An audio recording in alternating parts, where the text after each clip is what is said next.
Amar a si mesmo soa como um conselho universalmente bom, não é?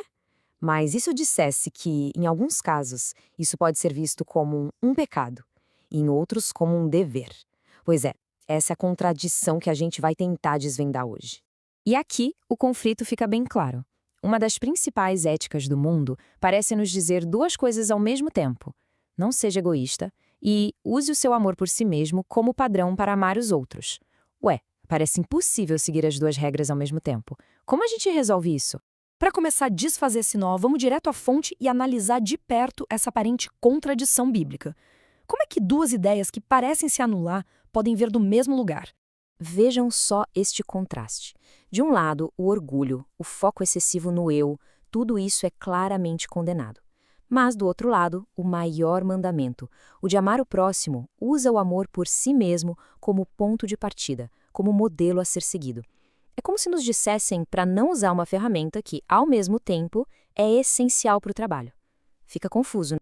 E essa tensão toda não é só um detalhe teológico, não.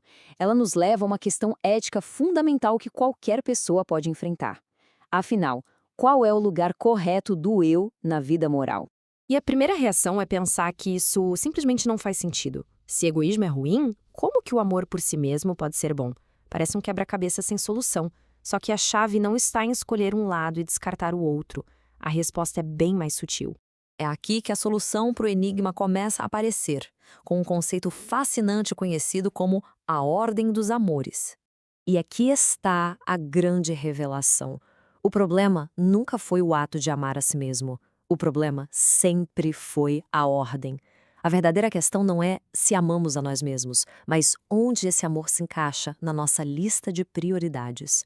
O que é tão interessante sobre a ordem dos amores é que ela não elimina o amor próprio, ela o reposiciona. É uma hierarquia moral. O eu continua na equação, só que ele não pode estar no topo. Ele precisa ser subordinado a amores maiores. Então, com essa ideia de hierarquia em mente, vamos ver como o mesmo ato de amar a si mesmo pode se transformar, dependendo do lugar que ocupa, passando de pecado a dever.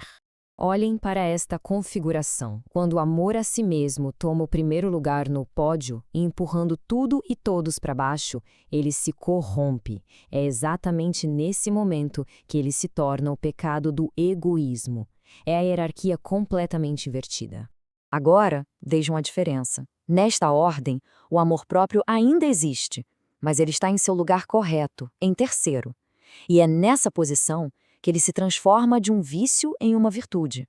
Ele se torna o dever de cuidar da base, a partir da qual podemos amar os outros de forma genuína. E esta imagem resume perfeitamente o equilíbrio. O amor próprio correto é reconhecer o próprio valor, sem tentar se colocar no centro do universo. É o equilíbrio de cuidar de si, sem que o eu se torne a medida de todas as coisas. E tudo isso nos mostra que talvez a pergunta inicial estivesse errada o tempo todo. A questão decisiva não é o que nós amamos, mas em que ordem nós amamos. E esta citação é a chave de tudo. A ética cristã não pergunta o que você ama, mas o que você ama acima de tudo. Percebe a mudança? O foco sai do objeto e vai para a prioridade. A análise não é sobre fazer uma lista dos nossos amores, mas sim identificar qual deles está no trono, governando todos os outros. No fim das contas, a pergunta que fica é esta: qual amor ocupa o topo da hierarquia moral de cada um? A resposta a essa pergunta é o que, no fundo, define se o amor por si mesmo é uma força construtiva ou uma força destrutiva. O que está no trono?